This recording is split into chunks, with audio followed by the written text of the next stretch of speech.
Bonjour à tous. Voilà, vous m'entendez bien. Bonjour à tous et bienvenue dans ce débat, cette rencontre autour de l'Europe aime-t-elle les religions. C'est un débat qui s'inscrit dans le cadre d'une année thématique de l'ULB consacrée à l'Europe de la connaissance et qui est organisée en partenariat avec le Soir et la Première. Je suis très heureuse de vous accueillir aujourd'hui autour de ces questions et je dois vous demander de bien vouloir excuser Jean-Philippe Schreiber qui, pour des raisons de santé, n'a pas pu être là aujourd'hui et je le remplace bien humblement. L'Europe aime-t-elle les religions ? Voilà une question qui entraîne des réponses diverses et sans doute contradictoires. L'Union européenne n'a en effet pas vraiment construit un cadre de régulation proprement européen du religieux, tant sont fortes et dissemblables les traditions étatiques en la matière. Dans le même temps, l'Union ne se désintéresse pourtant pas du religieux. Elle a interrogé et interroge encore ses racines chrétiennes. Elle dialogue de manière constante avec les organisations religieuses. Elle intègre enfin le lobbying religieux et convictionnel dans ses institutions, à la Commission et au Parlement principalement. Il nous appartiendra durant le débat qui va suivre d'évaluer si l'Europe traite, oui ou non, cette question de manière équilibrée, dans un contexte où le rapport des Européens aux religieux et aux normes religieuses varie lui aussi très fortement d'une région à l'autre du continent.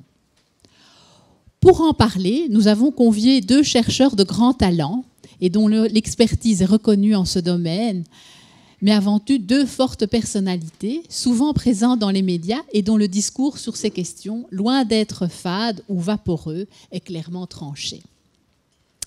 Rick Torfs, tout d'abord, un homme aux facettes multiples. Vous le connaissez sans doute comme ancien sénateur démocrate chrétien, homme de médias, commentateur caustique et plein d'alacrité de la chose publique, sans doute aussi comme ancien recteur de la KU Leuven, ce qu'il a été de 2013 à 2017, c'est la réalité. Chrétien volontiers critique à l'égard de l'institution Vaticane, Rick Torfs tient aussi une chronique hebdomadaire dans le quotidien flamand de Standaard. Comme il le fit autrefois dans le Soir. Ces talk-shows dans les médias flamands en font l'une des personnalités les plus connues et les plus consultées en Flandre. Rick Torfs est aussi et avant tout un juriste et canoniste, l'un des meilleurs experts européens du droit des religions. Il a à ce titre notamment présidé The European Consortium for Church and State Research. C'est avant tout pour cela que nous l'avons convié à cette tribune. Parmi ses nombreuses publications, je retiendrai ici Mensen en Rechten in de Kerk de 1993, De Kardinaal heeft verdriet de 2002 et le dernier en date, qui date de 2018, Kardinale deugden, een inleiding tot een moderne leven. Valentine Zuber est quant à elle directrice d'études à l'École pratique des hautes études à Paris, où elle est titulaire de la chaire Religion et Relations internationales. Valentine Zuber est à la fois agrégée de géographie et historienne, auteure d'une thèse consacrée à Michel Servet et dirigée par Jean Bobéro. Elle a en outre consacré son habilitation universitaire aux libertés et à la laïcité, ce qui l'a amené à orienter ses recherches vers la socio-histoire de la laïcité et l'histoire des droits de l'homme. Membre du laboratoire Groupe Société Religion Laïcité, le GSRL, au CNRS, elle est une spécialiste reconnue de l'histoire de la liberté religieuse en Europe et de la laïcité en France. Ses recherches portent sur l'histoire des droits de l'homme et des relations Église-État à l'époque moderne et contemporaine. Elle siège depuis 2015 en tant que personnalité qualifiée à la Commission nationale consultative des droits de l'homme. Valentine Zuber est en outre chevalier de la Légion d'honneur, ou chevalière, je ne sais pas ce qu'on dit. Parmi son abondante production, relevons Le culte des droits de l'homme, paru chez Gallimard en 2014, La laïcité en débat, au-delà des idées reçues, paru en 2017 au Cavalier Bleu, et 2017 était décidément une bonne année puisque a aussi paru L'origine religieuse des droits de l'homme, le christianisme face aux libertés modernes. Nous sommes très très très reconnaissants à nos deux invités d'avoir accepté de parler à cette tribune. Alors sans attendre, je vais leur poser la question qui fâche ou qui ne fâche pas, ce sera un peu à eux de nous le dire. D'après vous, est-ce que l'Europe aime les religions ? Qui commence ? Monsieur Torfs. Ça fonctionne ? Tant pis.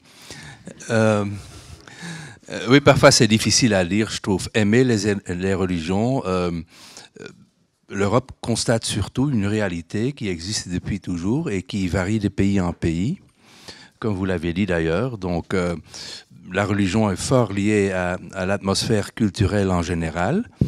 C'est d'ailleurs pas l'Union européenne en tant que telle qui fait des règles, elle accepte la situation comme elle existe.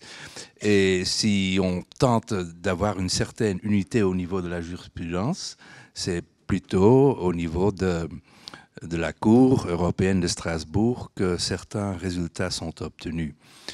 Et donc, l'amour pour la religion, ça dépend un peu, ça varie de pays en pays, avec des tendances qui changent. Par exemple, en Belgique, on constate quand même un déclin sérieux de la religion chrétienne, catholique. D'autres religions montent, comme l'islam, et autres d'ailleurs, liées aussi à une autre composition de la population. Donc voilà, on constate ça dans certains pays, beaucoup moins dans d'autres. En Roumanie, par exemple, on est en train de construire des églises de plus en plus, un phénomène relativement rare en Belgique, à moins que je me trompe totalement. Voilà. Merci. Valentine Zuber. Alors c'est vrai que la question interpelle. L'Europe aime-t-elle les religions ? Monsieur Torf a déjà commencé à répondre. Je dirais qu'effectivement, l'Europe doit gérer un passé religieux, très souvent conflictuel, que la politique a réussi finalement à pacifier par différentes mesures, et puis un afflux religieux différent, autre, pluraliste, qui est lié à la mondialisation des échanges et des personnes, à la mondialisation aussi des communications, et donc une pluralisation religieuse qui pose de nouvelles questions, qui pose des questions aux dirigeants européens, mais aussi aux dirigeants d'églises traditionnellement installés sur le territoire européen et aux citoyens eux-mêmes. J'avais envie de revenir à ce dont vous parliez, de cette identité européenne. Existe-t-elle, hein ? Est-ce qu'on peut parler d'une identité européenne ? Est-ce que dans la construction ou l'essai de construction d'une identité européenne, pensez-vous que la religion a un rôle à jouer ? Et est-ce qu'elle joue ce rôle, la religion ? Quelle est la place de la religion dans cette Europe ? Oui, tout d'abord, la religion joue toujours un rôle de façon directe ou indirecte. Et donc, on a un premier niveau, on a le statut juridique de la religion organisée, mais on a aussi l'influence de la religion dans l'esprit et le cœur des gens, donc influençant par ce biais-là leur fonctionnement, leurs idées politiques, etc. Alors, est-ce que les religions jouent un rôle en Europe ? C'est vrai que le passé européen a été assez monolithique. Comment dire ? Il y avait des religions, des pays plutôt catholiques, des pays plutôt protestants, des pays orthodoxes, et très souvent avec une grande majorité religieuse d'une seule église. Donc il n'y a que quelques pays où ce n'est pas forcément le cas. Donc, traditionnellement, aux Pays-Bas, par exemple, et en Allemagne, les catholiques et les protestants avaient une force presque égale. Donc là, on passe quand même, on part d'une situation, d'un certain monopole qui n'a pas toujours favorisé la liberté religieuse. Si on compare ça aux États-Unis, où justement beaucoup de gens se sont réfugiés à cause du monopole religion dans leur pays à eux. Donc ça a sûrement joué. Donc la liberté en tant que telle a dû être conquise au fur et à mesure, hein, justement dû au fait qu'il y avait des monopoles tacites qui existaient, contrairement à la situation des États-Unis. Ceci étant dit, on peut dire aussi que la chrétienté a joué un grand rôle en Europe, pas de façon exclusive. Il y a aussi des racines juives, mais musulmanes. Et donc, la chrétienté avec toutes les facettes possibles, y compris les guerres religieuses, mais aussi avec ce que les églises, les cloîtres, les monastères, etc. ont fait pour le développement du continent. Donc, ce rôle a toujours existé. Existe peut-être aujourd'hui moins que dans d'autres pays, comme les États-Unis, par exemple.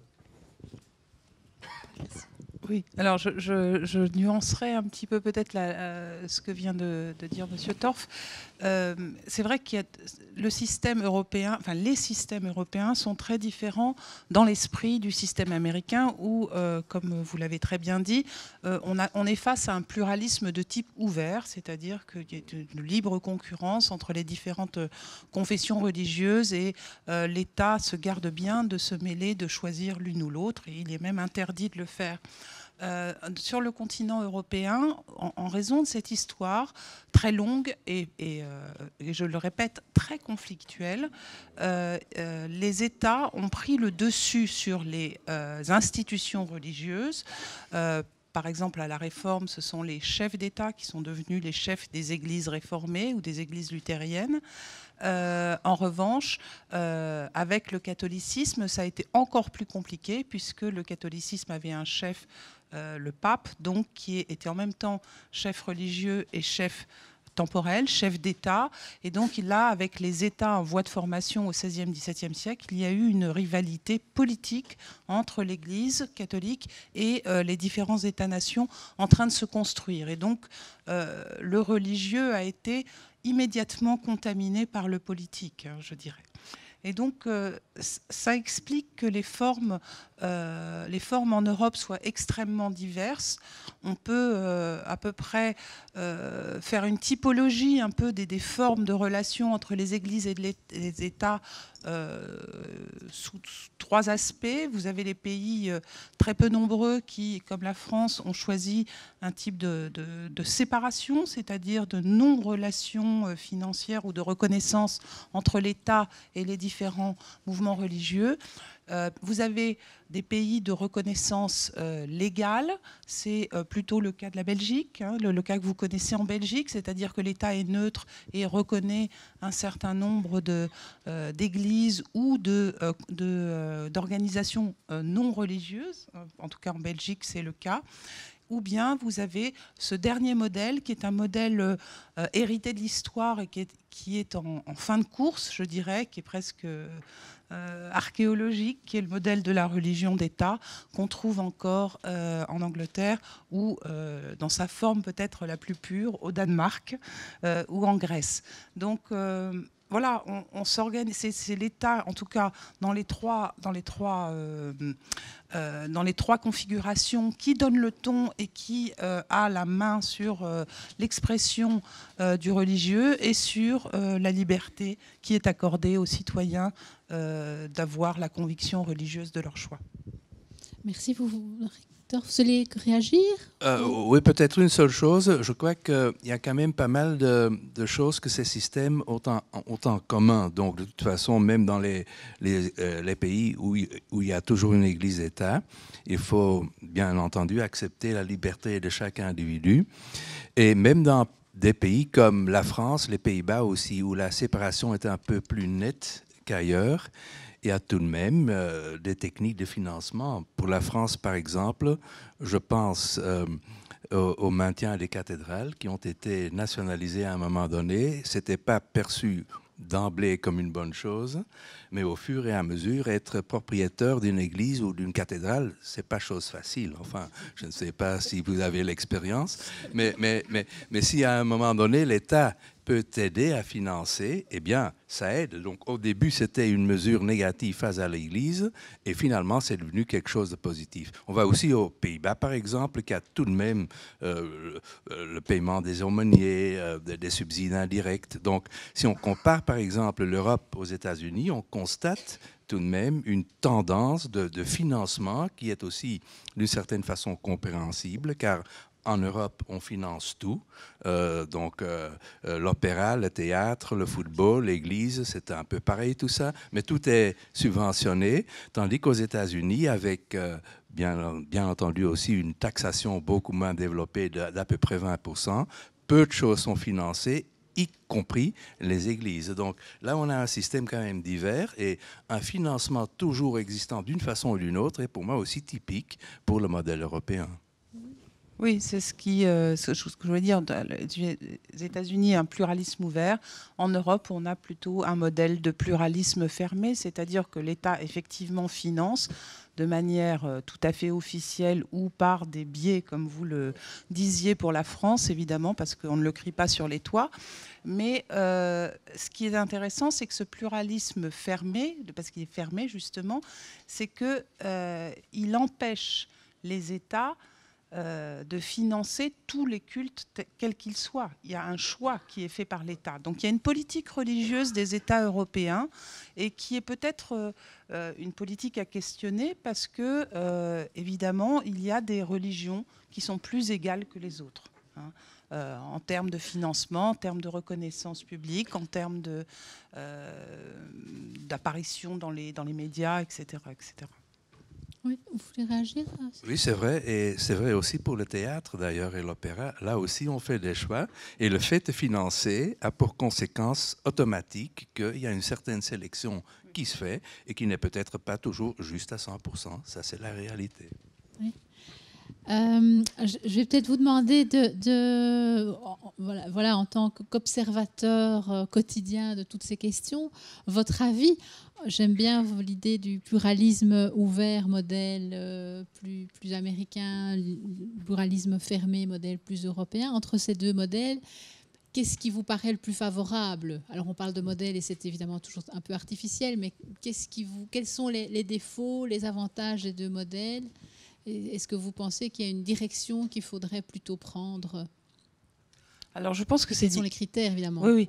Les critères, ils sont importants et je pense que la démarche européenne en cela est importante. Pour reconnaître une communauté religieuse, on exige de cette communauté qu'elle réponde à un certain nombre de critères qui sont les critères de l'état de droit. C'est-à-dire qu'elles doivent accepter la démocratie, elles doivent accepter l'égalité homme-femme, elles doivent accepter une certaine critique. Enfin, donc un certain nombre, tout ce qui font des valeurs quand même européennes de la démocratie et de l'état de droit, pour financer ces mouvements religieux, on exige d'eux une certaine allégeance à cela. Et ça n'est pas si évident que ça, parce que dans toutes les religions, alors évidemment, tout le monde là pense dans sa tête à l'islam radicalisé ou l'islam fondamentaliste. Mais en fait, toutes les religions, en tout cas tous les monothéismes, sont divisés entre une tentation fondamentaliste et une tentation libérale. Donc ces questions, elles ne se posent pas seulement à l'islam, elles se posent évidemment, elles se sont posées dans l'histoire et elles continuent de se poser à l'Église catholique, elles se posent aux églises évangéliques de type plutôt sectaire, elles se posent à l'orthodoxie, elles se posent à toutes les religions qui ont tendance à opposer un dialogue, une éthique non moderne, ou en tout cas qui ne s'adapte pas avec les modes de vie européens. Et c'est là que se fixent les crispations et qu'il peut y avoir des idées anticléricales ou des revendications anticléricales qui veulent faire taire ou veulent amoindrir le discours religieux dans l'espace public. Ça arrive en France, je pense que c'est aussi le cas parfois en Belgique. Et voilà, donc on est là vraiment dans un dialogue. Les religions ne prônent pas la même chose que le politique, mais elles ont quand même un agenda politique.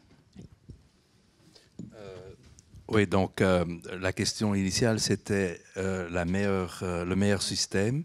Et là, je crois qu'il faut être réaliste. On ne peut pas importer des systèmes qui existent ailleurs sans tenir compte du contexte. Donc, un système doit être accepté aussi de la population, sinon ça ne conduit nulle part. Ceci étant dit, je crois que pour les deux systèmes, il y a des avantages américains et européens et des désavantages. En Europe, bien entendu, si on veut être, comme vous l'avez dit, subventionné, il faut répondre à certaines exigences et en tenir compte, y compris l'acceptation de l'état de droit, etc. Mais on peut tout à fait ne pas accepter les subsides. Ça arrive aussi. Par exemple, les Mormons, qui sont relativement présents dans certains pays européens, refusent tout financement car ils sont d'avis que ce financement leur rend dépendants d'un système qu'ils ne connaissent pas bien et dans lequel ils n'ont pas vraiment confiance. Donc ça, c'est une première différence. Bien entendu, une autre différence, donc, dans le système européen, lorsqu'on est financé d'emblée et presque automatiquement, ça conduit peut-être aussi à la paresse et le manque de créativité. Ça, c'est une faiblesse, je crois, du système européen. Par exemple, en Belgique, les religions, aussi les groupes non confessionnels sont subventionnés, même s'ils ne font rien du tout. Aux États-Unis, c'est différent. Il y a le marché religieux. Il faut essayer d'être présent, d'être attractif pour les gens. Lorsque quelqu'un déménage, par exemple, il y a quelques pasteurs ou autres qui rendent visite à cette personne pour dire, écoutez, vous n'avez peut-être pas encore trouvé de bonne église, je suis ici. Ça, c'est une grande différence. Donc, la créativité qui est un peu, limitée à cause du financement automatique. Merci.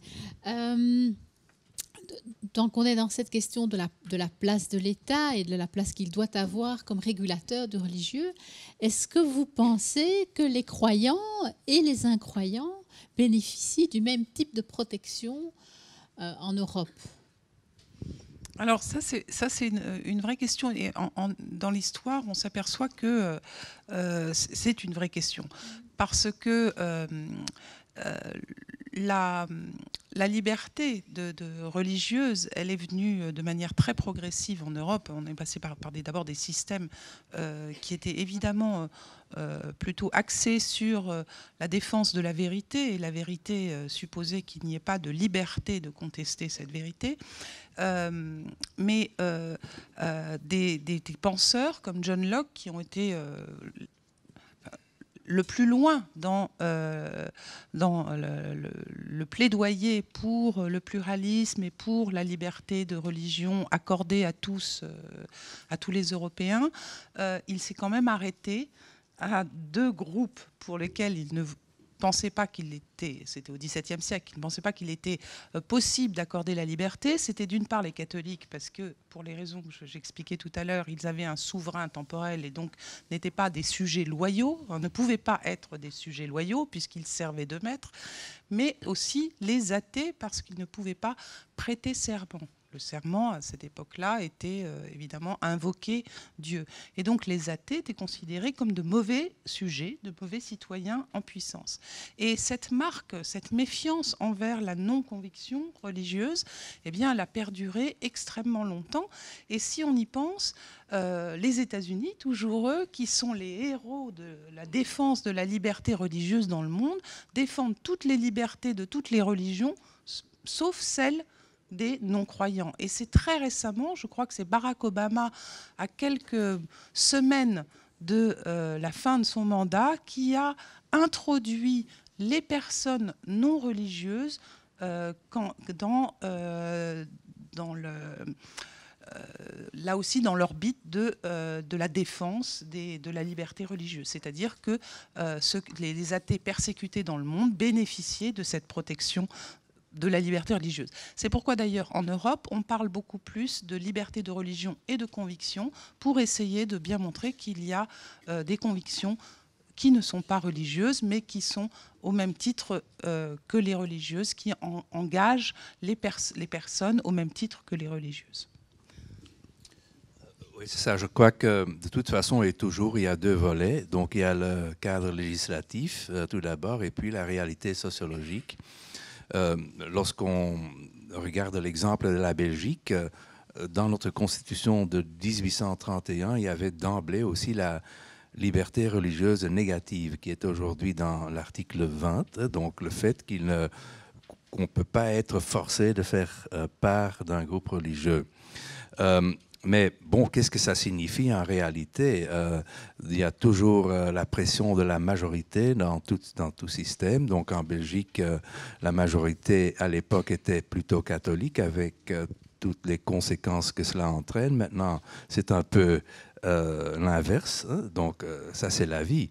Aux États-Unis, on constate aussi, en effet, que la liberté religieuse y est très élaborée, avec pas mal de décisions de la Cour suprême qui attire toujours l'intérêt du grand public et de beaucoup de juristes. Il y a beaucoup d'experts en liberté religieuse.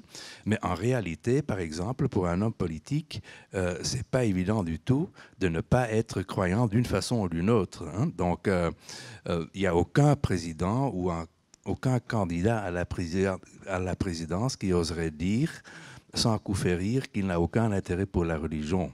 Donc, il se comportent toujours comme ils sont très religieux. Barack Obama tout autant que Donald Trump, tandis que la piété des deux n'a jamais été examinée en détail. Hein. Donc là, on constate quand même une tradition. En Belgique, c'est peut-être l'inverse pour d'aucuns, donc être ouvertement musulman, ça va encore, mais ce n'est pas toujours évident, car il y a pas mal de gens qui craignent une certaine tension entre les valeurs de la religion et les valeurs donc du citoyen. Et aussi, être ouvertement catholique de nos jours, ce n'est pas toujours recommandable. Car les gens se disent émancipés, donc c'est une chose dépassée, etc. Donc là, on constate, il y a d'abord le cadre législatif, puis il y a la culture, la sociologie qui joue aussi. Oui, et puis il y a un dernier problème, c'est que les porteurs, enfin ceux qui n'ont pas de conviction religieuse, il y en a un tout petit nombre simplement qui est ce qu'on appelle la laïcité organisée. Donc les gens qui n'ont pas de conviction religieuse ne sont pas représentés finalement, hein, ou très peu, ou à la marge. Et donc, évidemment, c'est une majorité silencieuse, mais une majorité silencieuse qui a beaucoup d'influence, en particulier dans la sécularisation de la société. Et depuis plus de 30 ans, on voit que les lois qui sont prises par les différents États européens s'écartent complètement des lois religieuses, des lois et de la morale religieuse. Et il n'y a qu'à voir ce qui se passe en Irlande ces derniers mois, qui reconnaît le mariage pour tous, la catholique Irlande, qui ensuite fait droit, très tardivement, vous me direz, mais quand même a le droit à l'avortement pour les femmes, et puis qui vient là de décider d'abroger sa législation sur le blasphème. En quelques mois, vous avez un des pays qui restait le plus catholique d'Europe qui fait son rattrapage, si je puis dire, sans aucun jugement de valeur, mais qui s'aligne sur la sécularisation européenne, qui est un fait réel. Est-ce que c'est un fait réel pour vous aussi, Rick Dorfs, la sécularisation ? Oui, bien sûr. Donc la sécularisation dans le sens technique du mot de toute façon. Donc si on veut dire par cela que l'influence, par exemple, des structures religieuses et des grandes églises diminue, ça c'est sûr. Hein. Et donc cette influence était extrêmement présente par le passé. Par exemple en Irlande, où justement dans la Constitution des années 40, il n'y avait pas question de l'Église catholique en tant que telle, pas de position précise ou spécifique, mais tout ce qui se trouvait dans cette Constitution était lié aux idées justement de cette Église. Et là, c'est sûr que la sécularisation joue énormément. Donc, et là, il faut aussi, je crois, faire la distinction entre l'importance des églises et les idées des personnes privées qui sont beaucoup plus insaisissables. On ne sait jamais ce que les gens pensent. Enfin, moi, je ne sais jamais, et ça me fascine. Mais ce qui est vraiment important pour les gens, c'est très difficile à savoir. Oui, je voudrais ajouter que cette perte d'influence des institutions traditionnelles n'empêche pas qu'il y ait ce qu'on a appelé là, un retour du religieux, mais qui se fait de manière, c'est plutôt du bas vers le haut, c'est-à-dire que c'est des constitutions de petits groupes de convictions qui partagent des convictions très précises sur un certain nombre de sujets, qui peuvent se développer à l'intérieur des églises ou à l'extérieur, contestant l'institution même. Et donc, sociologiquement, on est dans une forme religieuse extrêmement éclatée, qui est difficile à comprendre, et que les grands chefs des institutions religieuses historiques ont du mal appréhender et à réorganiser. Et donc on est là vraiment dans un marché extrêmement, on parle de marché parce que oui, l'offre, c'est pas tout à fait comme aux États-Unis, mais l'offre est extraordinairement plurielle. Et à l'intérieur du monde catholique, vous aurez toutes sortes de colorations, de groupes convictionnels, de colorations et de théologie, avec une théologie relativement différente. Idem pour les protestants, je n'en parle même pas, mais il faut bien le savoir aussi pour l'islam, qui est extraordinairement divisé dans le monde, bien sûr, mais en Europe aussi. Oui, c'est vrai. Donc l'islam, d'ailleurs, a toujours été divisé. Donc il n'y a jamais eu de structure hiérarchique totale qui englobe tout le monde. C'est vrai aussi que cet effritement, disons, des églises ou des institutions va de pair avec la crise des institutions en général. Ça vaut aussi pour les associations, les partis politiques, les syndicats, etc. Donc c'est quelque chose qui est généralisé et qui ne concerne pas seulement les groupes religieux. Alors, vous partagez, il y a des mots qu'on retrouve dans vos discours à tous les deux, hein, de religions effritées, la pluralité des religions, vous êtes d'accord là-dessus. Et j'avais envie de vous demander si vous, en tant qu'observateur quotidien, vous êtes en phase avec cette expression qui fait parfois peur aussi d'ailleurs, de retour des religions, le retour du religieux. Est-ce que d'après vous, il y a un retour du religieux en Europe ? Non, alors moi je ne le crois pas du tout, hein, mais je pense pas. Je pense que les formes d'expression du religieux ont beaucoup changé et surtout que on a perdu avec une certaine routine et une société, enfin une coloration de la société qui était rythmée généralement en Europe par les cloches, par les processions dans l'Europe catholique, par des rites de passage bien déterminés qui étaient obligatoires et qui étaient suivis par tous. On est arrivé à un éclatement du paysage religieux, à une importance récente de la visibilité musulmane sous toutes ses formes, mais aussi des autres mouvements religieux qui eux aussi veulent apporter leur spécificité. On est dans une recherche d'identité permanente et cette identité, elle passe de plus en plus par une certaine affirmation religieuse pour les plus convaincus, bien entendu, et ça heurte la majorité qui est plutôt tiède ou indifférente ou suivant les générations qui s'est émancipée de la religion parce que c'était trop contraignant. Voilà. Donc on est là dans une période de tension, une période de transition, je dirais. Le religieux, il a toujours été là, mais quand c'était un religieux routinier et traditionnel, il était presque devenu invisible à nos yeux. Et maintenant qu'il devient un petit peu exotique ou qu'il est dans nos rues sous des formes moins bien connues de nos grands-parents, eh bien, on a l'impression que ce religieux déborde et revient. Il ne revient pas, il n'est jamais parti. Oui, je suis assez d'accord avec ça. Donc, je crois que le religieux, c'est quelque chose qui fait partie de l'humanité. Donc, ceux qui croient à un retour fracassant auront sans doute tort. Ceux qui croient que la religion va disparaître aussi. Donc, c'est quelque chose qui vit toujours. Donc, un certain cadre de vie. Les gens ont besoin de ça, entre parenthèses, d'une façon ou d'une autre, apparemment. Donc, c'est quelque chose qui va rester. Maintenant, c'est vrai aussi que c'est très difficile à identifier clairement ce que le religieux veut dire aujourd'hui. Ce que l'on constate, par exemple, c'est que beaucoup de gens de notre génération à nous ne connaissent guère au niveau cognitif, hein, ce que la religion signifie. Donc, on voit ça parfois lorsque des questions sont posées sur le christianisme, on entend les réponses les plus incroyables, hein, d'une certaine façon. Et parfois, j'ai l'impression, si je voulais, par exemple, dire quelque chose d'absolument absurde sur l'Église catholique ou les évêques, la presse l'accepterait volontiers, donc par ignorance totale, on peut dire n'importe quoi et les gens vous croient. C'est formidable. Hein?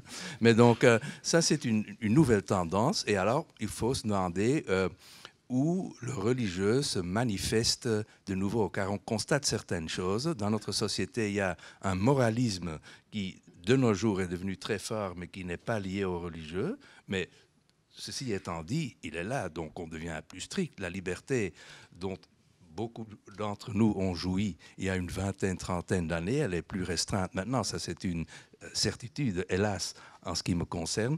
Il y a aussi des gens qui essaient de trouver la réponse totale dans la science, et là je ne réfère pas, disons, aux mathématiques, aux sciences exactes, etc., mais même les sciences comme la sociologie, etc., certaines enquêtes relativement limitées avec 200 personnes interrogées, eh bien, ces résultats-là sont aussi présentés comme une vérité totale. Donc, il y a quand même une recherche qui existe aujourd'hui dans ce sens-là, et donc, il y a des dimensions religieuses à des problèmes qui, à première vue, n'ont rien à faire avec la religion traditionnelle. Oui, je rejoins ce que vous dites sur la difficulté de qualifier ce que c'est que le religieux.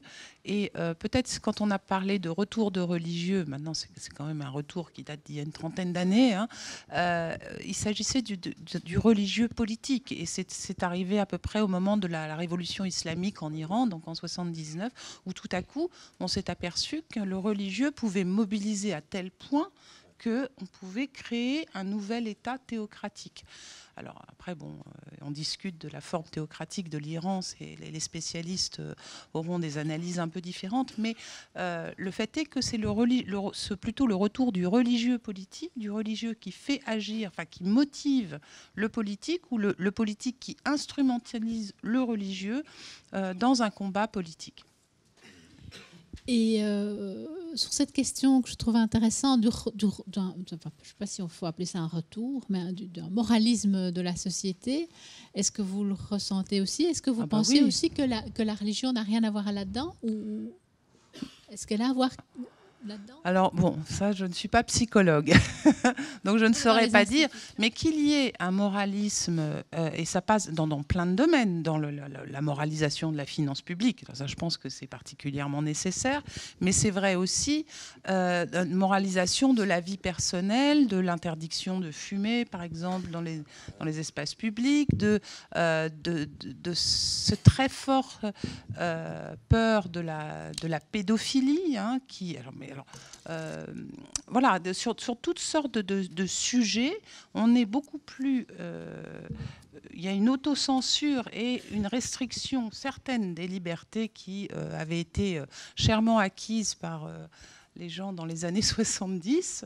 Il y a un vrai retour. Il y a un retour aussi dans la possibilité de la critique. Hein. Alors, bon... pas sur le blasphème, mais en tout cas sur... il y a des humoristes des années 80 qui seraient poursuivis pour injures antisémites, voire... voilà. On est vraiment là dans une société qui a peur du débordement et qui s'auto-censure. Et qui s'auto-censure pour éviter toute atteinte ou toute discrimination possible. Alors, évidemment, c'est un principe de précaution, c'est ce que Max Weber a appelé la proposition de responsabilité, hein, mais en même temps, ça bride une certaine liberté. Voilà. De toute façon, la liberté n'est jamais entière, c'est à la société de décider où sont les bornes, bien sûr. Personnellement, j'ai l'impression que justement ces règles morales plus strictes sont peut-être la conséquence d'une absence de cadre non seulement religieux, mais religieux et philosophique. Je crois que justement, lorsque ce cadre fait défaut et les gens ne savent pas situer ce qu'ils vivent dans leur vie quotidienne, ils ont tendance à moraliser, à créer des normes plus strictes, car leur vision philosophique en tant que telle ne leur permet plus de prendre une certaine distance. Et là, par exemple, l'humour menacé, pour moi, c'est aussi un problème, car il y a beaucoup de choses que la religion et l'humour partagent. Pour moi, le fait de mettre un pas en arrière, donc lorsqu'on a un cadre philosophique, un cadre religieux non fondamentaliste, etc., on met un pas en arrière pour analyser la situation de la société. on peut faire de même dans l'humour. L'humour aussi dédramatise les choses, hein, et rend possible de discuter des dossiers qui, sans humour, sont inabordables. Et là, je crois justement que ce manque de cadre, disons, philosophique, pour moi, ce n'est pas forcément religieux, c'est quelque chose qui conduit au moralisme. Enfin, ce n'est qu'une idée, peut-être farfelue, mais je l'ai quand même dit. Valentine, non.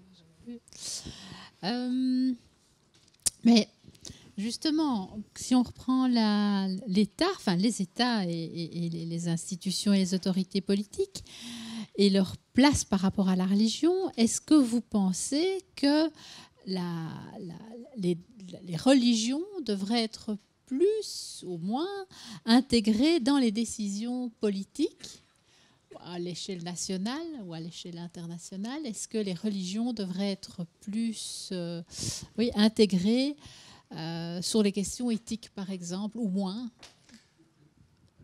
Alors, c'est une question qui se pose probablement à chaque État. Moi, je ne connais que le cas de la France où, il y a une quinzaine d'années, le Comité national d'éthique a été formé. Et à l'intérieur de ce Comité national d'éthique, on a fait entrer des responsables religieux afin de réfléchir aux prochaines lois sur la bioéthique. Et vous savez qu'en France, actuellement, on étudie l'idée de faire passer une loi sur la procréation médicalement assistée à toutes les femmes. Donc ça a été une première dans un État qui se proclame laïque, et je pense que c'est une bonne chose, même si dans le renouvellement de ce Comité national d'éthique, on n'a plus choisi des clercs, mais des personnes de sensibilité religieuse, pour peut-être laïciser encore ça. Bon, c'est un peu un détail, mais c'est quand même un détail significatif de la méfiance que les États ont souvent envers le religieux et les responsables religieux. Mais moi, je pense qu'il est nécessaire que les États consultent les chefs religieux ou les personnes ayant des convictions religieuses ou des convictions philosophiques, encore une fois. Je pense que c'est bien dans le cadre démocratique, mais pas plus, pas moins que des représentants de syndicats ou des représentants de partis politiques ou des représentants d'éducation populaire et que sais-je encore.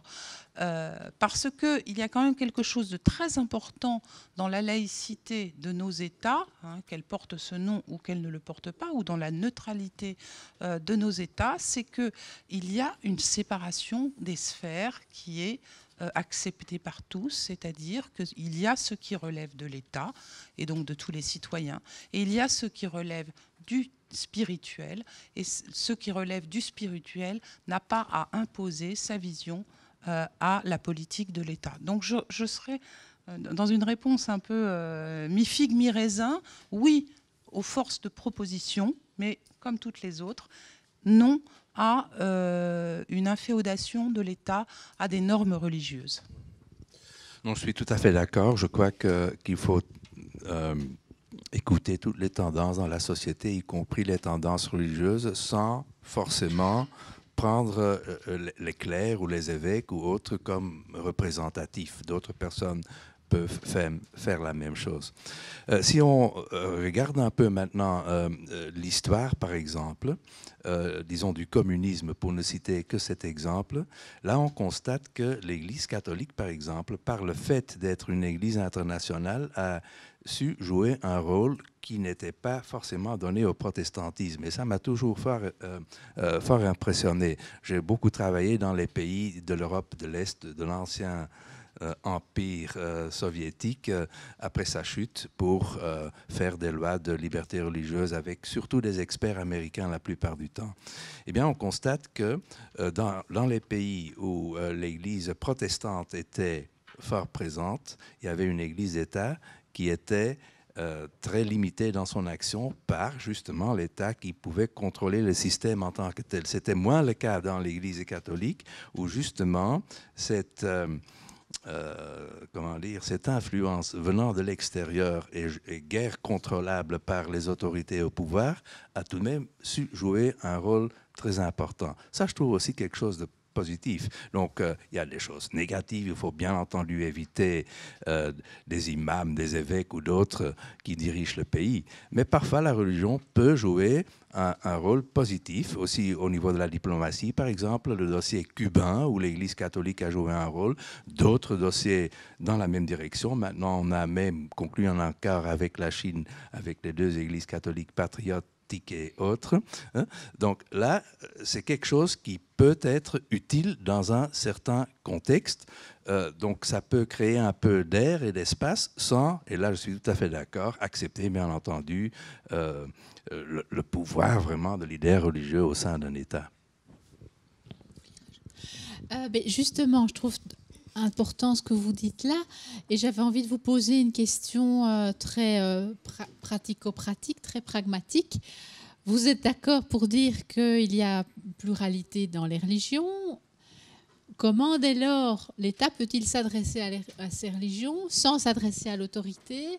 Quelle autorité désigner? Enfin, comment organiser cette difficile intégration des religions sans que l'État décide lui-même quelles sont les autorités? Comment faire? Est-ce que vous avez des idées là-dessus? Écoutez, je pense que ça, c'est un problème vraiment très important aujourd'hui que je vois développé en France depuis une vingtaine d'années à propos de l'islam, justement. Et avec ces deux problèmes, ces deux questions, comment maintenir la laïcité, la neutralité de l'État et en même temps avoir des interlocuteurs représentatifs. Je pense qu'en Belgique, vous avez la même question qui s'est posée. Malheureusement, quand l'État prend trop d'initiatives et donne en fait une forme presque catholique à l'organisme qui doit représenter les musulmans, parce que c'est ce genre d'institution qu'il connaît et avec qui il sait dialoguer, eh bien, ça ne marche pas. Le CFCM est moribond depuis des années parce que les musulmans français ne s'y reconnaissent pas et ne participent pas. Donc, ce sont des organisations croupions. Et on en est encore là et on cherche la pierre philosophale éternellement. Je doute qu'on la trouve. Je pense qu'il faut plutôt faire confiance aux mouvements religieux. Moi, de mon côté, ce que je dirais, mais c'est sur le temps long, et que ces mouvements religieux s'auto-organisent en fédération, par exemple, fassent des ententes, fassent des compromis, fassent de la politique entre eux, peut-être, pour arriver à avoir plus de force et avoir plus de surface médiatique ou politique afin de faire avancer leur cause. Mais je suis assez réticente à la manière napoléonienne d'organiser par le haut une organisation religieuse, parce que ce sera, on le voit d'ailleurs avec la Chine, ce seront toujours des institutions religieuses qui ne seront pas considérées comme légitimes par les disciples de ces religions. Oui, je crois qu'il y a deux niveaux. D'abord, les structures quand il s'agit des religions en tant que telles, et puis l'influence des religions au sein de la société. Ce sont deux choses qu'il faut tout de même distinguer. Et c'est vrai que, par exemple, en ce qui concerne l'auto-organisation des religions, on constate que, par exemple, en Belgique, l'Église catholique a toujours été le modèle, et le modèle facile, car là, la hiérarchie est très connue, très visible. Et déjà, au XIXe siècle, on a eu des problèmes avec les protestants. Qui est le vrai représentant? C'est déjà difficile. On a eu un deuxième problème avec eux au XXe siècle, fin du XXe siècle. Avec les musulmans, ça reste un problème. Donc l'exécutif des musulmans, comment devient-il représentatif? Il y a eu même des chiffres, des statistiques très détaillées à un moment donné. Bon, ça demeure difficile. Donc là, ça reste un problème. Il faut essayer tout de même de chercher des organes plus ou moins représentatifs, et c'est jamais facile. En ce qui concerne l'influence des religions dans la société, là aussi, pour dialoguer avec des gens d'une certaine tendance religieuse, il faut avoir un interlocuteur, comme vous l'avez dit, représentatif, et c'est pas toujours facile. Ça dépend un peu de la situation très concrète des pays. Par exemple, aux Pays-Bas, un pays que je connais assez bien, on constate que le protestantisme se porte relativement bien, le catholicisme s'effondre d'une certaine façon de nos jours, vu aussi le fait que les évêques sont très peu crédibles. Donc un gouvernement hollandais entrant en dialogue avec l'archevêque d'Utrecht rate le coche et manque un peu la discussion avec ceux qui sont vraiment représentatifs pour le groupe religieux. Donc là, c'est toujours quelque chose de très délicat où on ne peut pas trouver des solutions miracles de façon abstraite. Pas de solution miracle.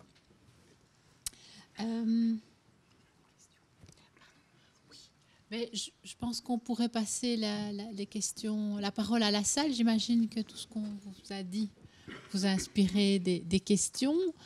On a parlé de beaucoup de choses, hein, l'organisation politique, la déchristianisation, l'effritement des religions. Donc, on a fait, je ne veux pas dire qu'on a fait le tour de la question, ce serait un grand mot, mais en tout cas, on a balisé pas mal de terrain. Je vous laisse donc la parole. Des questions.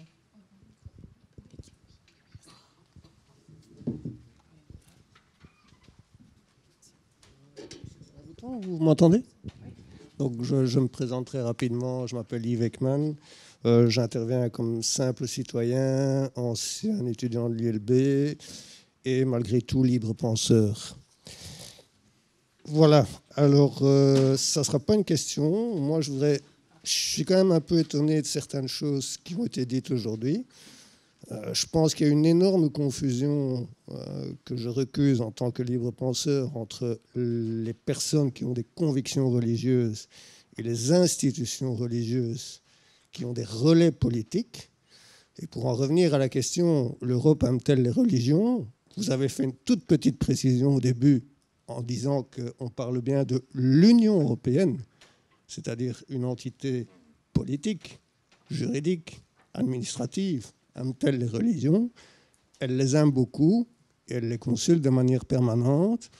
Et c'est d'ailleurs un des premiers articles de la Constitution européenne qui dit, très textuellement, « Reconnaissant leur identité et leur contribution spécifique, l'Union européenne, entre parenthèses, maintient un dialogue ouvert, transparent et régulier avec ses églises et organisations. » Donc, excusez-moi, mais au niveau de l'ingérence, pour moi, des institutions, des églises, quelles qu'elles soient, est antidémocratique. Point final. Avec tout le respect que je dois aux croyants en tant que tels.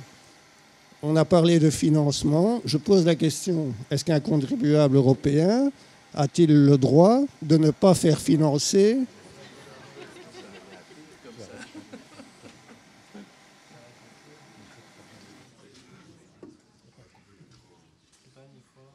On a parlé effectivement de beaucoup de choses. Les religions ont un agenda politique. Bien sûr qu'ils ont un agenda politique. Faut-il pour autant les consulter sur des matières aussi importantes que le droit à l'avortement, que l'IVG, que les études scientifiques sur les cellules souches? J'en passe, c'est des meilleurs. Donc voilà, on a parlé de financement.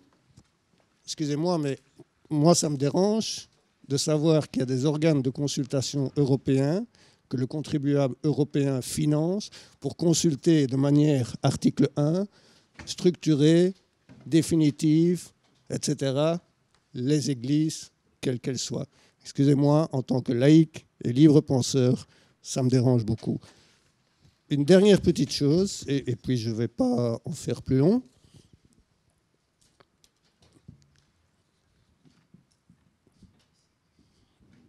Oui, une dernière petite chose. On parlait du choix entre deux modèles. Vous parliez du choix entre deux modèles, le modèle européen et le modèle américain. Moi, je vous propose une troisième voie, c'est-à-dire le oui à la liberté de conscience et non à l'ingérence de toute Église dans toute affaire publique, qu'elle soit nationale, européenne ou internationale, et a fortiori dans le cadre, pour moi, la question reste ouverte, antidémocratique de l'Union européenne. Je vous remercie. Voilà.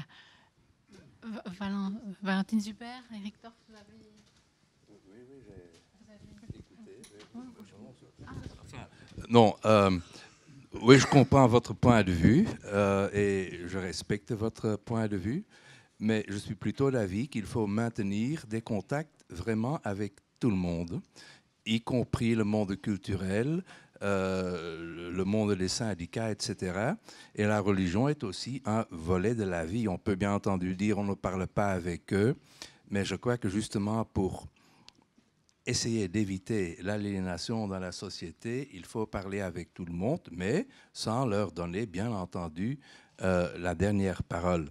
Lorsque vous parlez de financement, là, je crois qu'il faut quand même aussi voir les systèmes différents. Par exemple, aux États-Unis, les religions ne sont pas payées, pas financées par l'État. Et c'est assez normal, comme je l'ai dit, seulement 20% de ce qu'une personne gagne est donné aux impôts. C'est très peu. Donc, le fait de ne pas financer la religion est une approche qui est normale car on ne finance rien de spécifique ou de spécial. En Europe, en revanche, avec un système où 50% de ce qu'une personne moyenne gagne va aux impôts, c'est différent. Et ne pas financer la religion et financer toutes les autres initiatives, ce n'est pas la même chose. On peut le faire, mais il faut aussi regarder le contexte et voir ce que ça signifie dans une situation européenne.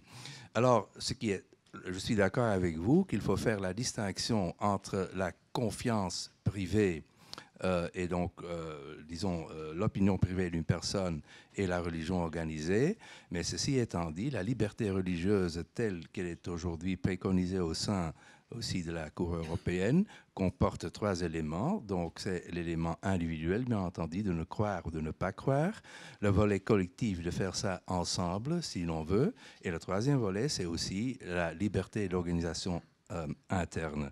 Ça fait partie de notre disons, catalogue de droits fondamentaux. Et je crois que justement, typique pour une société mûre et mature, c'est d'essayer de n'éviter le dialogue avec personne. Voilà, ça c'est mon opinion, mais je comprends aussi l'opinion contraire, car il faut être ouvert à toutes les opinions.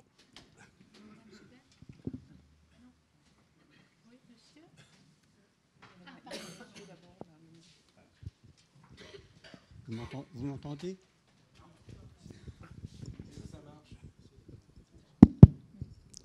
Vous m'entendez ? Je vais rejoindre un petit peu ce qu'a dit le premier intervenant. Le terme, je pensais qu'on allait commencer par définir le terme religion, parce qu'il est terriblement ambigu, tellement large, et ce soir, je l'ai vu encore plus large que je ne le pensais, parce qu'on a parlé de morale, on a parlé de conscience, de conviction religieuse. Il y a évidemment un monde de différences, rien que dans le concept, entre l'institution religieuse et la croyance des gens. Et même quand vous prenez l'Église catholique, pour prendre cet exemple où il y a Rome, il y a une différence phénoménale également entre ce qui est l'autorité religieuse et ce qui est dans chacun de nos pays de l'Union européenne. Et on est encore très très loin de ce que les gens, vous et moi, sommes, ou croyons ou ne croyons pas. Donc je vois le titre et je me dis, mais comment peut-on répondre à cette question ? L'Europe aime-t-elle les religions ? Je n'aime déjà pas tellement le mot « aimer » là-dedans, mais de quelle religion, de quoi parle-t-on finalement ? Et je reste un peu sur ma faim parce qu'on parle un peu de tout. De la morale, de la bienséance, je ne sais pas, j'aurais aimé qu'on définisse le terme.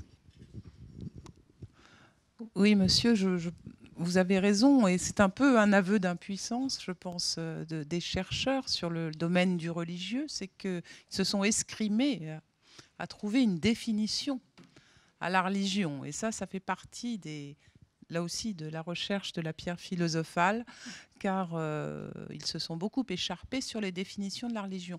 Tout simplement parce que nous vivons dans un espace donné avec une forme religieuse connue, la forme chrétienne, et donc on peut trouver une définition de ce qu'est la religion comme le présente le christianisme, voire le judaïsme et peut-être l'islam.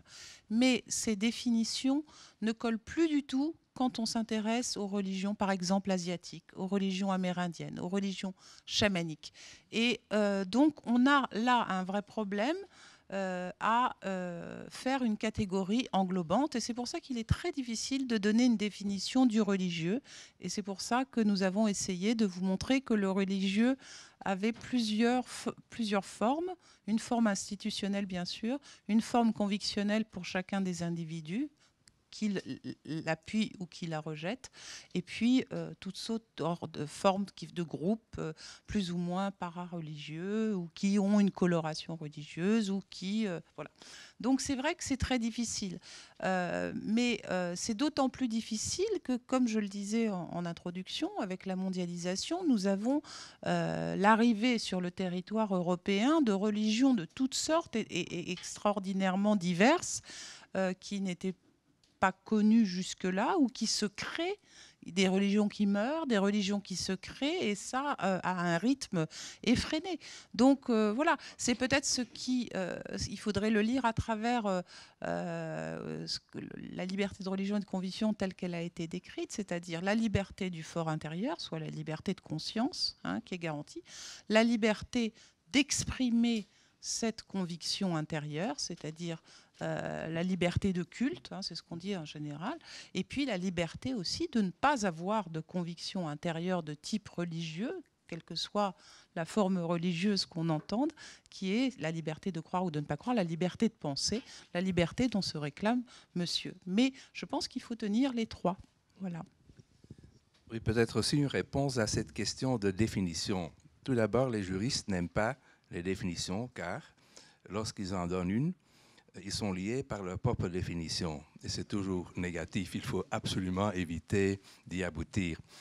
C'est vrai que certaines personnes ont essayé de définir la religion, parfois de façon très ouverte. Il y a, par exemple, l'expert italien Colajanni qui dit une religion, c'est ce que les gens disent que c'est une religion. Donc, c'est un propre choix. Lorsqu'on dit c'est une religion, c'est comme ça. D'autres essaient d'être un peu plus précis.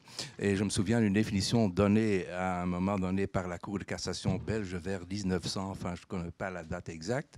Et là, on essaie de donner une formule très belle en y incluant l'idée de divinité. Mais là, on est déjà pris, donc avec certaines religions asiatiques, ça ne fonctionne pas. Donc, on peut plutôt dire, bon, on peut peut-être essayer de dire de façon, par le biais d'un contrôle marginal, c'est pas une définition, et alors ça reste encore très difficile, mais vraiment définir de façon positive le contenu d'une religion, c'est très difficile. En ce qui concerne la morale, et ça c'est une opinion tout à fait personnelle, j'aime pas la morale. Tout d'abord parce que je suis très décadent moi-même, mais aussi parce que je crois que le fond de la religion se trouve ailleurs. C'est plutôt l'ouverture à la transcendance, à une certaine conception du monde, de l'univers. Et puis la morale est peut-être une conséquence de cette attitude, comme la morale est aussi la conséquence d'une attitude d'un non-croyant. Donc le fait de définir la religion autour de concepts moraux, ça me semble être erroné. Mais bon, c'est une opinion personnelle.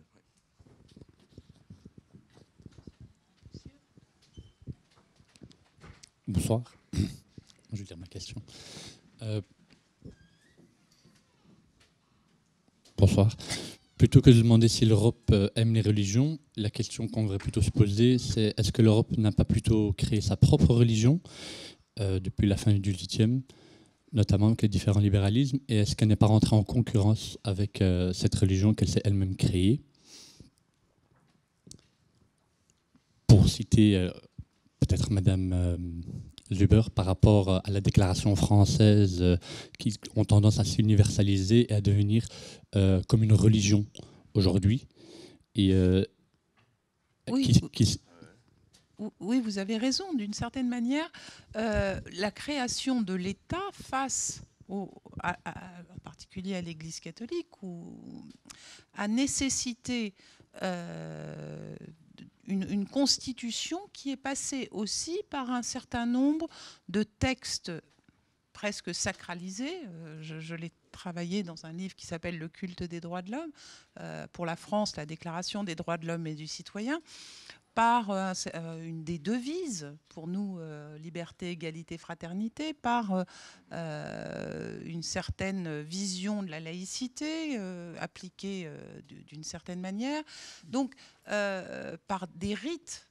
Et on parlait tout à l'heure de définition de la religion. Il y a des gens qui ont dit c'est très facile, c'est là où il y a des rites dans un but commun. Mais on s'est aperçu qu'il y a des rites qui ne sont pas religieux. Et on le voit tous les jours, la rentrée des chambres parlementaires, toutes sortes de choses.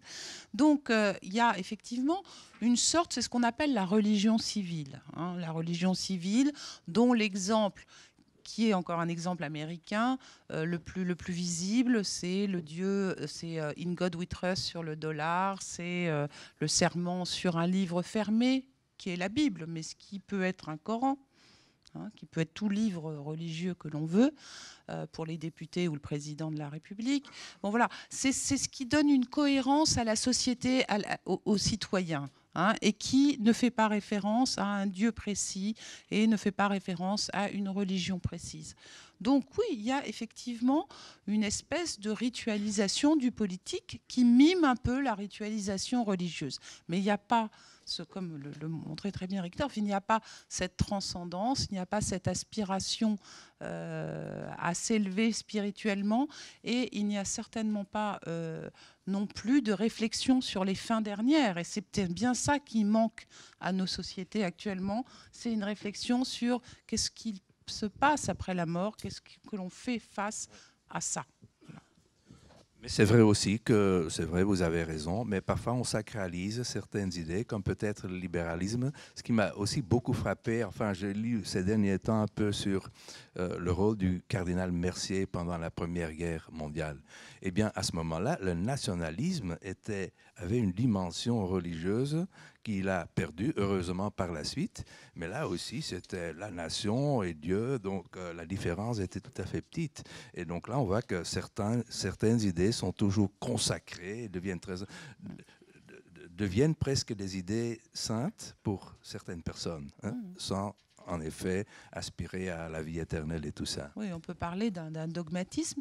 Et je dirais, vous parliez du nationalisme, à juste titre, à l'est de l'Europe actuellement, il y a des gouvernements qui se réinvestissent et qui se relégitiment par une soi-disant identité chrétienne.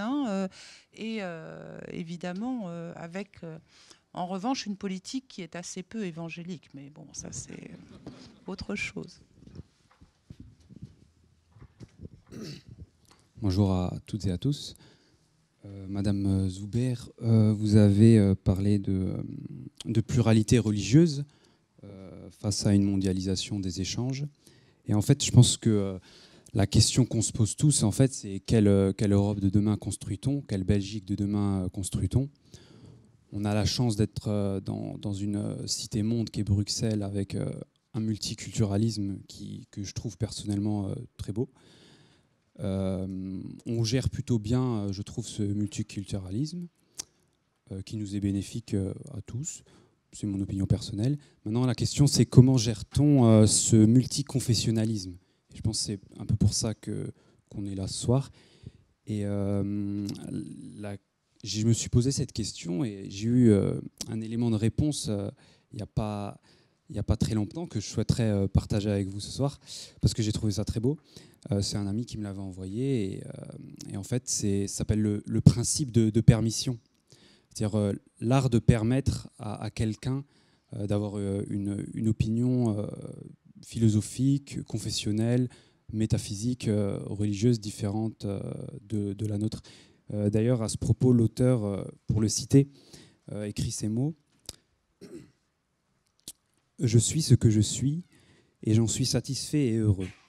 Vous êtes ce que vous êtes et même si vous êtes différent de moi, c'est bien aussi.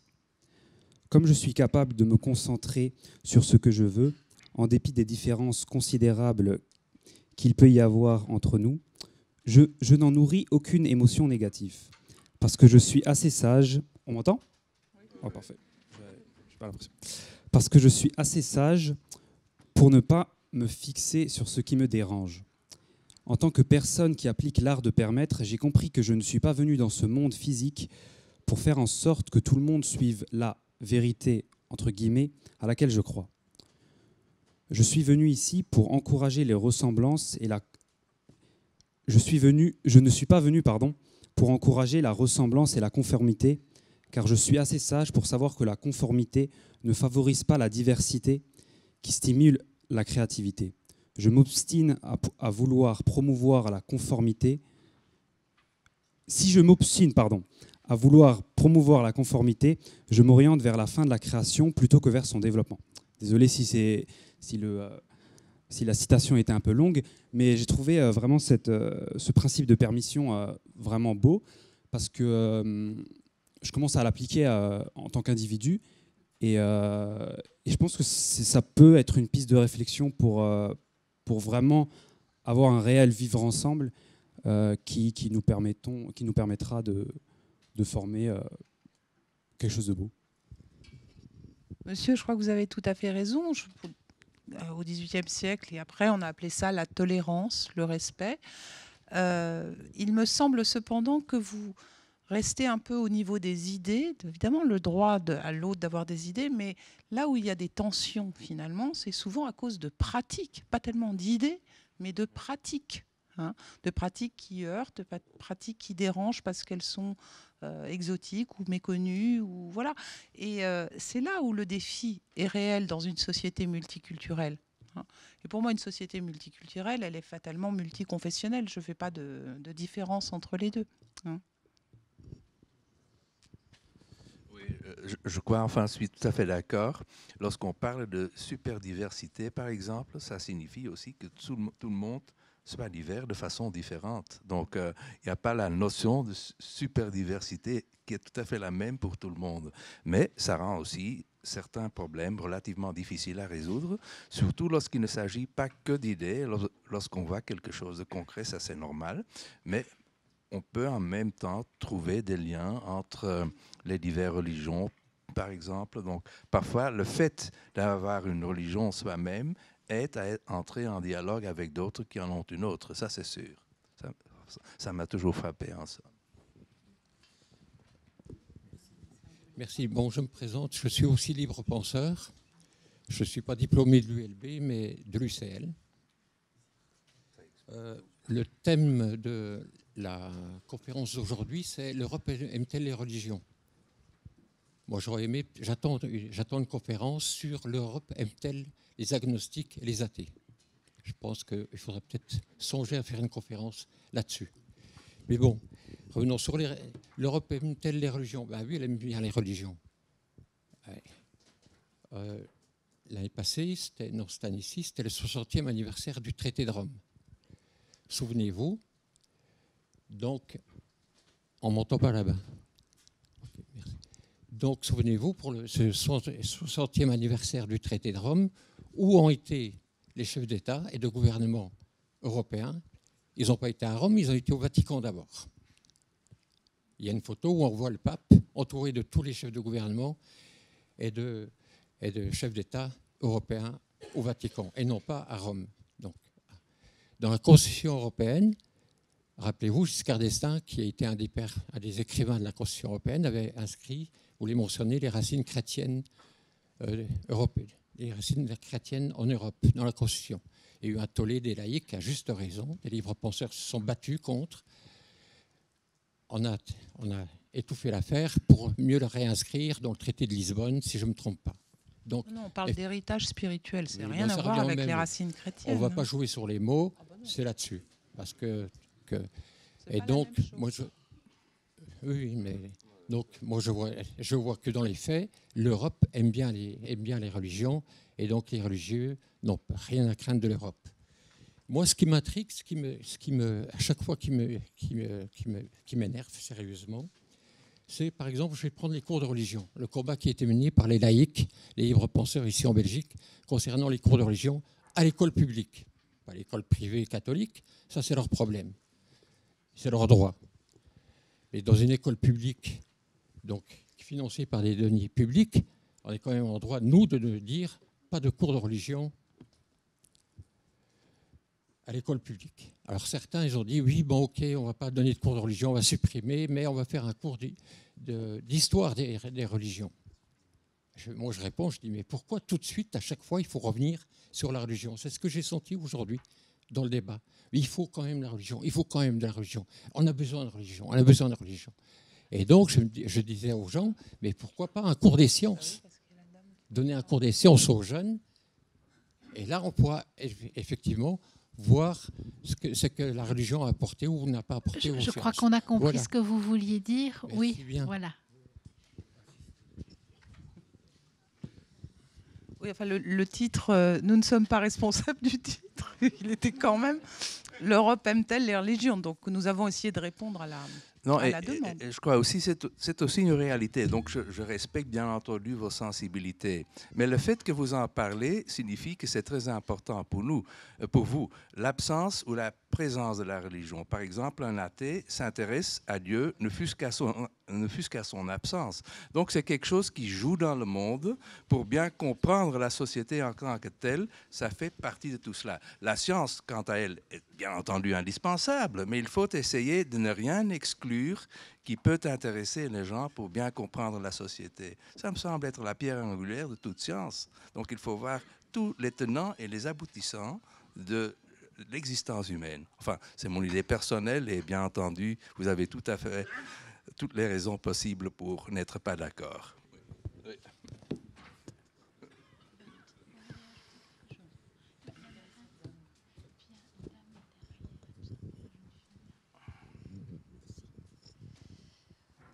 Bon, voici, je voudrais vous demander quelle différence vous faites entre laïcité et neutralité. C'est-à-dire qu'on dit que la France est un pays laïque, la Belgique se dit neutre.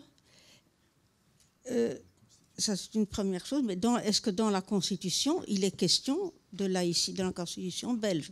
Il n'y a pas de laïcité, non. Alors, pour en revenir un instant à la laïcité, quel pays d'Europe, en dehors de la France, se proclame laïque? Je ne sais pas. Voilà, c'est une première chose que je voulais vous dire. Alors, par ailleurs, à un certain moment, Madame, vous avez parlé par exemple, d'interdiction de fumer. Je ne vois pas très bien le rapport avec la religion. Je crois qu'il y a très souvent, on croit que la morale, l'éthique, vient de la religion. C'est vrai que plusieurs religions, à commencer par le judaïsme, a beaucoup moralisé.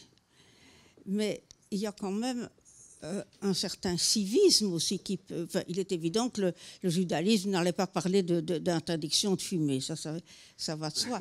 Mais il y a quand même un certain civisme qui est, d'après moi je le qualifie de laïque plutôt que de neutre.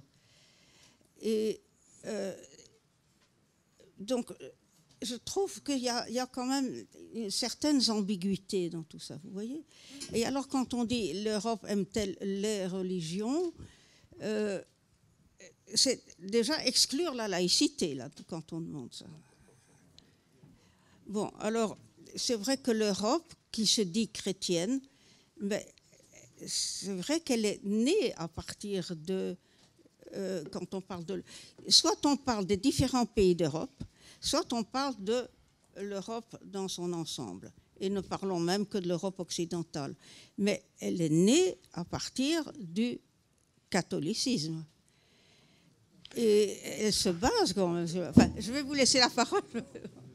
Bon. Oui, non. Je crois que l'Europe, enfin les institutions européennes ne se disent pas chrétiennes, là, franchement. Et je rappelle donc cet héritage spirituel qui inclut l'héritage juif, bien entendu, l'héritage classique gréco-romain et tous les héritages possibles et imaginables qu'on peut imaginer à la construction de l'Europe. Donc je crois vraiment que le choix, il a été très clair. Il a été de renoncer à cette histoire de racines chrétiennes dans les textes qui nous rassemblent tous. Et je pense que c'était dans un souci de vérité et de pacification, et je le salue. Maintenant, bon, évidemment, cette histoire d'interdiction de fumer, c'était un peu anecdotique. Mais c'était pour rebondir sur l'idée du moralisme et de cette santé publique qui devient assez forte pour brider, et je pense aussi à l'alcool, et je pense à toutes sortes de choses, pour de très bonnes raisons. Je ne dis pas qu'il n'y a pas des motifs de santé publique très importants, mais le fait est que l'État est interventionniste de plus en plus. Et il y a certaines personnes aux États-Unis, les libertariens, qui sont vent debout contre ce genre de restrictions qui sont opposées à la liberté de l'individu. Et on peut considérer ça comme des restrictions, même si elles peuvent vous paraître nécessaires et très importantes, il n'empêche pas moins que ce sont des restrictions. Et tout le débat, c'est pas de savoir, pour la liberté de fumer, tout le débat, c'est de savoir jusqu'à où nous acceptons pour notre bien des restrictions à nos libertés. Hein, et ce n'est pas seulement les religions qui restreignent nos libertés. C'est ça que je veux vous dire aussi. Alors après, pour la laïcité, c'est un extraordinaire et vaste débat.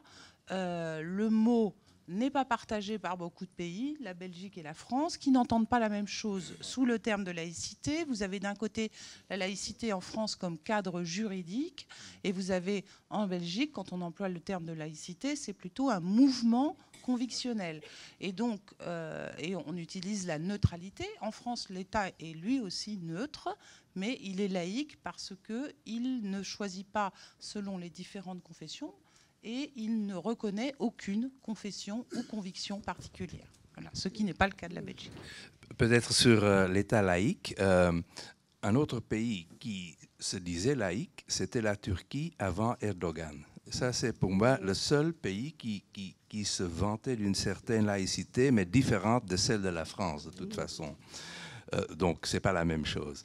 En ce qui concerne la Constitution belge, elle est beaucoup plus ancienne que le concept de laïcité à la française. Donc, ça, il ne faut pas l'oublier non plus. Donc, notre Constitution date de 1831, fait partie parmi les plus anciennes du monde.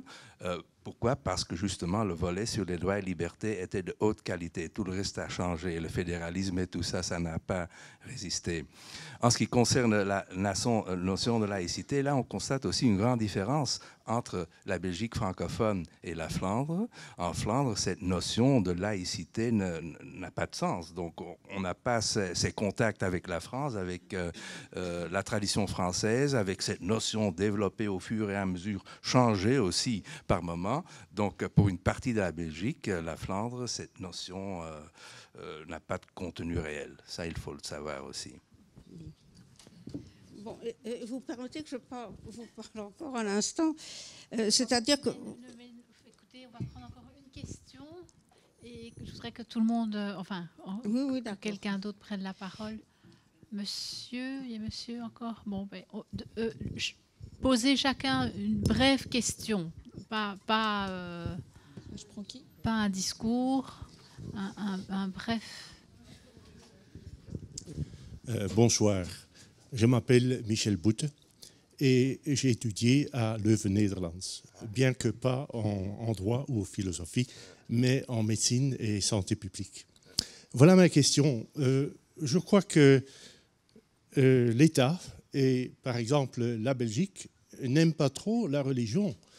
Et j'essaie d'apporter un exemple dans son droit constitutionnel où la Belgique dit que le serviteur de la religion, j'essaie de bien traduire en français, en néerlandais c'est de bedienaar van de eredienst, wordt gestraft avec des peines hein, s'il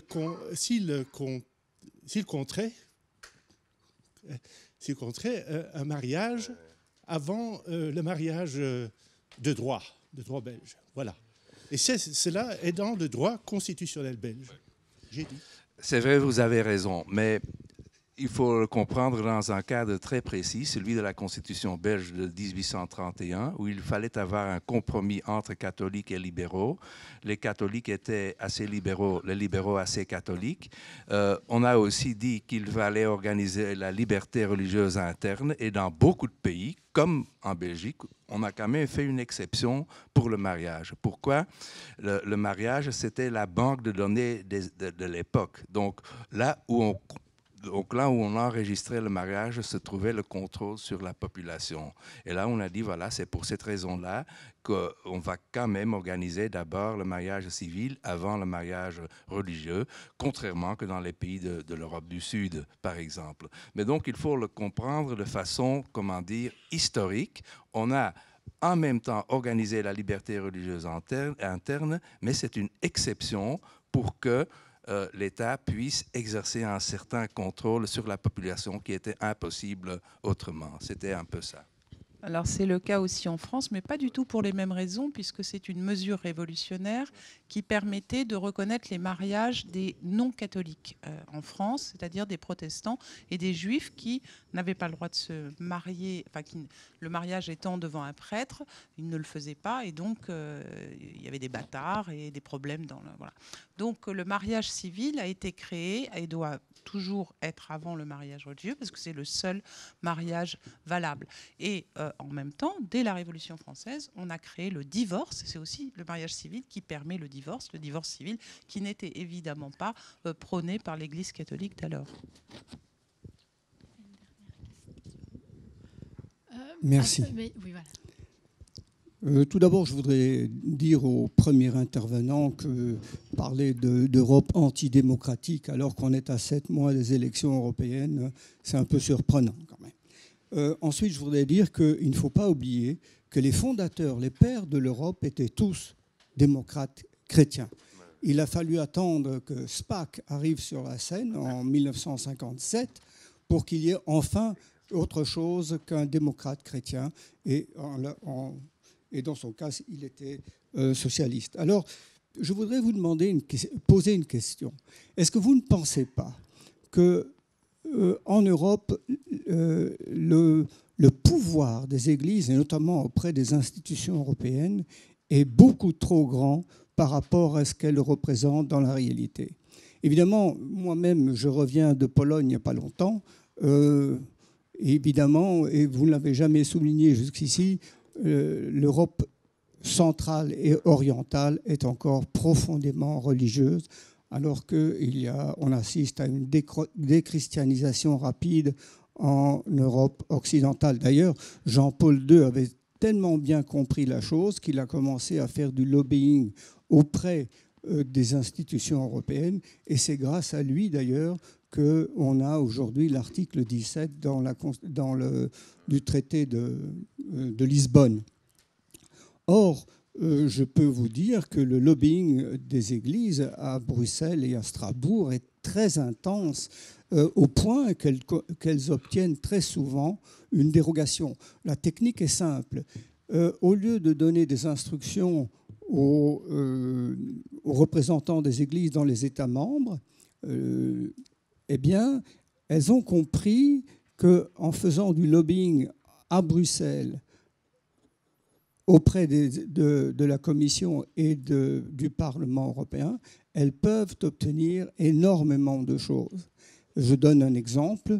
Elles ont obtenu que les prélats rencontrent les présidents des institutions européennes.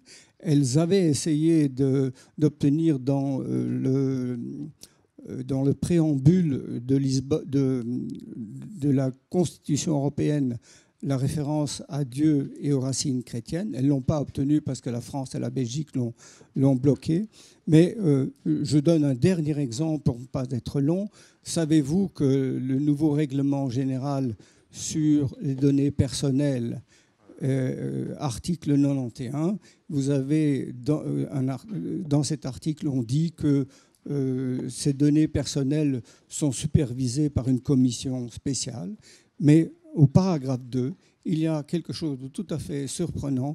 Les églises ont obtenu une commission à elles. Voilà. Alors je demande est-ce que vous ne pensez pas qu'il y a un écart entre ce qu'elles obtiennent, hein, parce qu'elles ont compris qu'en faisant du lobbying à Bruxelles, d'une pierre, elles font 28 coups. D'une pierre, 28 coups. Oui, peut-être 3 petites réponses à votre question.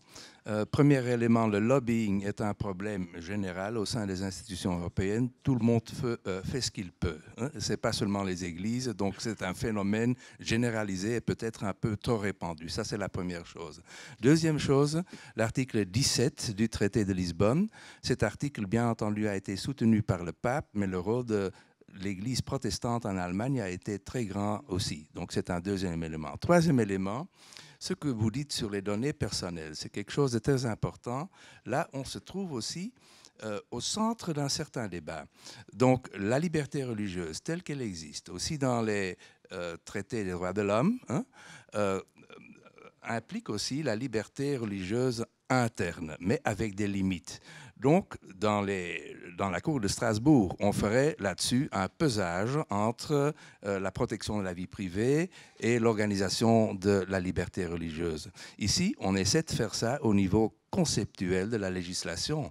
Donc, c'est un phénomène relativement normal. Là, vous pouvez dire le résultat obtenu n'est pas le meilleur, les églises ont obtenu trop, mais c'est ce qu'il faut toujours faire avec les institutions ecclésiastiques, avec les églises, trouver un équilibre entre le message de la religion d'un côté et, bien entendu, les droits des autres personnes d'un autre côté. C'est ce qu'on fait souvent dans toutes sortes de décisions récentes de la Cour européenne. Donc, c'est un peu ça fait partie du jeu, disons. Je voudrais juste rajouter quelque chose sur les premiers points. Vous avez raison, les églises, la Comessé et la CEC sont beaucoup mieux armées que tous les autres mouvements religieux face aux institutions européennes. Et c'est un fait historique, vous l'avez tout à fait bien analysé. Et c'est un fait aussi... donc de cela découle une inégalité dans le pluralisme des opinions qui sont exposées. Et je pense que l'article 17, au contraire, permet peut-être d'essayer de rééquilibrer ce dialogue avec les organisations humanistes, avec les francs-maçons, avec les églises orthodoxes, avec les églises protestantes non alignées, avec toutes sortes d'autres, avec l'islam, bien entendu, et le judaïsme. Je voudrais simplement dire une dernière chose, c'est que... ça m'a échappé. Non, je m'arrête là, excusez-moi. Voilà, mais on va s'arrêter ici pour aujourd'hui. Mais avant cela, je voudrais remercier encore une fois très chaleureusement nos 2 intervenants pour leur venue et pour avoir participé avec tant d'enthousiasme à ce débat. Et je voudrais aussi remercier le service communication qui a tout organisé de main de maître. Il n'y a pas eu de couac et on sait le travail que ça représente. Merci beaucoup à tous.